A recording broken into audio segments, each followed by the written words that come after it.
Assalamualaikum warahmatullahi wabarakatuh Sobat BMC, jumpa lagi bersama saya Tani Kristanto, masih di Bumi Mojopahit Channel. Nah sobat, kita kembali, kita bertemu, tapi untuk di tempatnya tidak seperti biasanya. Ini adalah ruangan keluarga sebenarnya. Jadi tidak saya pakai karena untuk apa ya, biasanya kalau saya memakai sebagai apa ya, tag video, biasanya ada di ruang tamu, tapi ruang tamu itu adalah sebuah galeri saya. Jadi saya mempunyai dua ruang tamu, salah satunya tak pakai sebagai galeri dan juga biasanya tak pakai sebagai untuk tag video. Itu seperti itu. Nah, untuk di episode kita kali ini sobat, saya ingin mengajak Anda untuk melihat atau mereview dari salah satu dapur pusaka. Ini bisa dikatakan kalau untuk mencarinya ini gampang-gampang susah. Bisa dibilang gampang tapi susah. Saya agak bingung ya. Gampang-gampang susah karena apa Mas Tony? Jadi gini, sebenarnya pusaka ini tuh bisa dikatakan langka banget tidak, terus mudah banget mendapatkannya pun juga tidak. Jadi itulah kenapa saya mengatakannya ini adalah pusaka gampang-gampang susah kalau kita mendapatkannya. Karena pusakanya ini ya itu tadi, dibilang mudah ya agak sulit gitu, dibilang sulit ya tapi kok masih ada gitu. Jadi nggak langka-langka banget. Nah, sebelum saya ajak Anda untuk melihat atau mereview dari pusakanya seperti apa, nah, di sini saya ingin juga menyampaikan beberapa hal kepada panjenengan.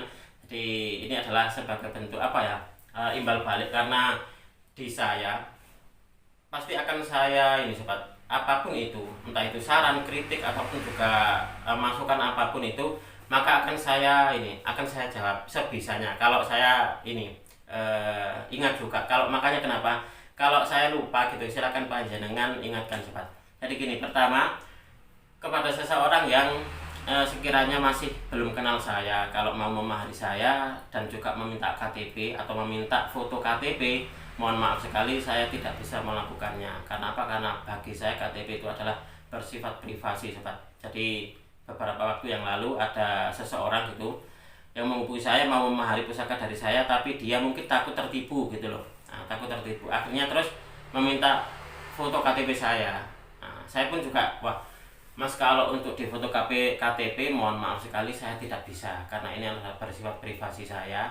Kalau panjenengan katakanlah ragu atau takut tertipu, jadi nggak apa-apa dibatalkan untuk pusakanya, nggak masalah, atau transaksinya dibatalkan nggak apa-apa. Tapi kalau untuk meminta KTP mohon maaf sekali, atau meminta foto KTP mohon maaf sekali, saya tidak bisa. Kalaupun Anda khawatir tertipu, Anda bisa melihat di toko apa ya, kayak di Shopee, Tokopedia, Bukalapak, saya juga bisa.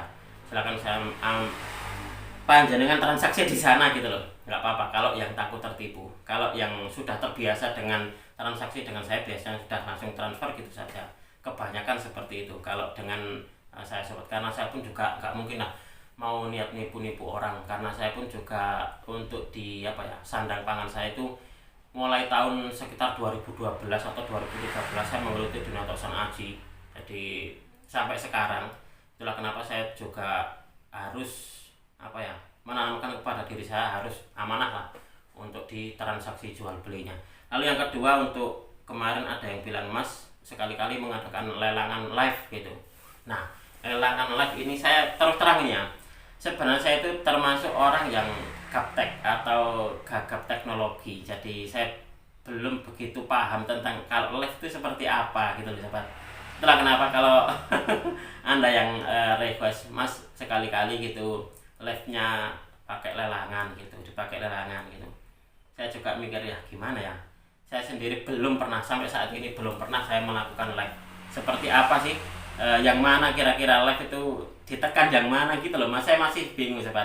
Nah itu, jadi saya mohon maaf sekali belum bisa memenuhi hal tersebut, karena untuk saat ini mungkin belum bisa gitu sobat. Lalu yang ketiga adalah kemarin saya kok lupa ya, saya lupa untuk yang ketiga kemarin itu. Ada beberapa saat. Yang pertama adalah KTP, yaitu meminta foto KTP. Lalu yang kedua tentang live, dan yang ketiga itu tentang tangguh gitu, seperti itu. Mas Tony, kalau untuk di ini videonya tolong dong kalau untuk menjelaskan itu sekalian dengan tangguhnya. Nah ini sobat, ilmu tangguh ini sebenarnya bisa dikatakan ilmu yang cukup sulit, dan juga beberapa ini senior Tosan Aji ataupun juga bisa dikatakan lebih senior dari saya terkadang pun juga tidak berani sembrono di dalam menangguhkan sebuah pusaka. Itulah kenapa sebagai bentuk kehati-hatian saya tidak akan menyertakan tentang tangguh pusakanya. Seperti itu. Jadi paling-paling juga saya mengulas tentang dapurnya dan juga tentang pamornya. Karena kalau untuk di masalah ilmu tangguh, mohon maaf sekali, saya masih belum ahlinya sobat untuk menangguhkan sebuah pusaka. Oke, kita akan langsung saja mereview dari pusakanya. Pusakanya ada di singep ini sobat. Coba kita akan melihatnya ini. Sebenarnya pusakanya, singepnya bukan ini. Kapan hari saya mendapatkan pusaka ini beserta dengan singepnya kalau nggak salah. Tapi singepnya bukan ini. Warnanya agak merah tapi kusem gitu loh. Kesannya itu buluk gitu loh. Jadi kurang pantas. Akhirnya terus tak buatkan atau tak masukkan di singep yang ini sobat. Coba kita akan melihatnya dan juga mereviewnya seperti apa pusakanya. Nah, ini adalah pusaka yang saya maksudkan tadi, bahwasanya kalau kita mencarinya itu gampang-gampang susah sobat. Dibilang gampang itu kok agak sulit mencarinya, dibilang susah itu terkadang juga ada gitu loh. Nah, adanya itu bisa dikatakan nggak banyak, tapi memang ada pusakanya. Nah, coba untuk di Warangkanya sendiri ini adalah Ladrang Surakarta, ini Gayaman Iras, dan untuk di pendoknya ini pendok lawasan sobat. Dia memakai selut, mendak selut seperti ini. Coba kita akan melihat pusakanya seperti apa ini. Nah, ini adalah wujud dari pusakanya sobat. Nah, ini adalah dapurnya, dapur Sujen Ampel. Nah, Sujen Ampel, dia untuk dikerisnya agak kecil memang. Untuk dikerisnya agak kecil seperti halnya namanya Sujen Ampel, yaitu sujen dari bambu ampel, tusuk sate dari bambu ampel. Nah, untuk di pamornya sendiri sobat, ini unik. Pamornya hanya berada di bagian sor-soran saja, yaitu pamornya pamor kul buntet atau pamor buser seperti ini.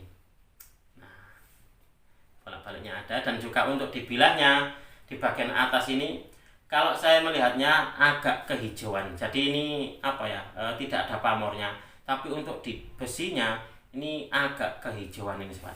Nah, coba kita akan melihat lebih detail seperti apa sih wujud dari pusakanya, sekaligus nanti akan saya jabarkan sedikit filosofi tentang dapur Sujen Ampel dan juga pamor kul buntet sebagai bahan kita untuk belajar bersama-sama mengenal dunia Tosan Aji. Oke sobat BMC, kita akan melanjutkan lagi untuk mereview dari salah satu koleksi pusaka yang ini bisa dikatakan koleksi baru. Jadi ini saya dapatkan waktu itu dari teman saya Ngawi. Untuk di pusakanya ini sudah dalam keadaan diservis untuk di Warangkanya, dan juga untuk dibilahnya sudah dalam keadaan diwarangi sobat. Nah, ini adalah wujud dari Warangkanya. Kalau Anda melihat di sini, ini bagus ini. Mungkin ini adalah kayu terembalu, dan ini adalah gandar iras, dan untuk di pendoknya ini juga pendok lawasan sobat. Nah, oke. Ini adalah Warangkanya. Coba kita akan melihat wujud dari pusakanya. Nah, kalau Anda melihat di sini sobat, ini untuk di sandangannya ini memakai selut. Nah, mendak selut seperti ini. Ini bagus juga ini ternyata. Nah, untuk di bilahnya sendiri, nah seperti ini. Ini adalah dapurnya, dapur Sujen Ampel sobat. Sujen Ampel, dan untuk di pamornya ini adalah pamor kul buntet atau pamor buser seperti ini. Bentuknya seperti obat nyamuk. Nah, dia satu alur tapi dia melingkar. Nah, untuk di bilahnya sendiri, ini sayangnya ada di dalam ruangan, jadi tidak begitu kentara. Bahwasanya saya melihatnya untuk di bilahnya ini dia agak kehijauan sobat. Nah, untuk di bilahnya kerisnya ini agak kehijauan. Oke, kita lanjutkan untuk mereview atau mengulas tentang filosofi dari dapur Sujen Ampel sobat, sebagai bahan kita untuk belajar bersama-sama mengenal dunia Tosan Aji. Sujen Ampel ini berarti tusuk sate dari bambu ampel, tergolong keris yang cukup langka. Ricikannya hampir sama. Ricikannya hampir sama dengan sempaner, hanya saja keris ini tidak memiliki tikel alis. Nah, keris ini tidak memiliki tikel alis. Konon keris ini banyak dimiliki para prajurit, tapi bukan untuk berperang, namun dipakai sebagai bentuk penghormatan kepada sang raja setiap ada perayaan besar di keraton. Keris Sujen Ampel ini diyakini tuahnya memudahkan dalam pergaulan, mencari teman atau relasi, mudah dalam mencari rezeki, dan juga untuk kekayaan. Nah, ini adalah salah satu dari tuah dari keris Sujen Ampel. Bahwasanya keris Sujen Ampel ini diyakini tuahnya, sekali lagi saya bacakan, memudahkan dalam pergaulan. Nah, dalam pergaulan, mencari teman atau relasi, dan juga mudah dalam mencari rezeki, dan juga untuk kekayaan. Nah, seperti itu sobat. Itu adalah tuah yang dikandung oleh keris Sujen Ampel. Lalu kita lanjutkan lagi untuk di pamornya. Nah, ini adalah pamornya, pamor kul buntet, berasal dari kata kul berarti keong dan buntet berarti buntu. Kalau Anda melihat siput atau keong, itu kan untuk di rumahnya kan bentuknya seperti ini ya, bulat membulat seperti ini sobat. Nah, memiliki bentuk pusaran hanya satu dan alur pamor melingkar. Tuahnya ini hampir sama dengan batu lapak. Nah, tuahnya hampir sama dengan batu lapak, tetapi kul buntet punya nilai rezeki. Selain menghindarkan bahaya, juga melindungi dari usaha penipuan. Umumnya pamor ini baik buat semua orang. Nah, ini adalah wujud dari pamornya seperti ini. Nah, ini bagus loh, termasuk pusaka langka dan juga unik sobat. Karena untuk di pamornya hanya ada di bagian sor-sorannya saja. Oke, mungkin di antara sobat ini ada yang tertarik ini. Wah, saya tertarik dengan keris Sujen Ampel yang di review Mas Tony. Nah, silakan Anda langsung menghubungi saya di nomor WA saya. Jadi kalau untuk di ini sobat, teman-teman yang menanyakan maharnya berapa Mas Tony, tetapi di komentar biasanya memang tidak saya jawab, tapi saya alihkan di WA saya. Itu seperti itu. Oke sobat, mungkin untuk di video ini cukup sekian. Saya berterima kasih sekali lagi kepada Anda yang sudah menonton video ini mulai awal hingga akhir. Mudah-mudahan video ini bisa sedikit menambah pengetahuan dan juga wawasan, khususnya bagi Anda para pecinta tosan aji pemula. Dan saya selalu mengajak Anda untuk mengenal, mencintai, merawat, dan juga melestarikan tosan aji Nusantara, karena kita adalah pewaris dari budaya ini. Jangan sampai kita takut dan juga jangan sampai kita alergi dengan budaya kita sendiri. Dari saya cukup sekian. Apabila ada kesalahan dan juga ada kekurangan di dalam saya menyampaikan uraian ini tadi, saya memohon maaf yang sebesar-besarnya. Dari saya cukup sekian. Terima kasih dan wassalamualaikum warahmatullahi wabarakatuh. Rahayu, rahayu, rahayu.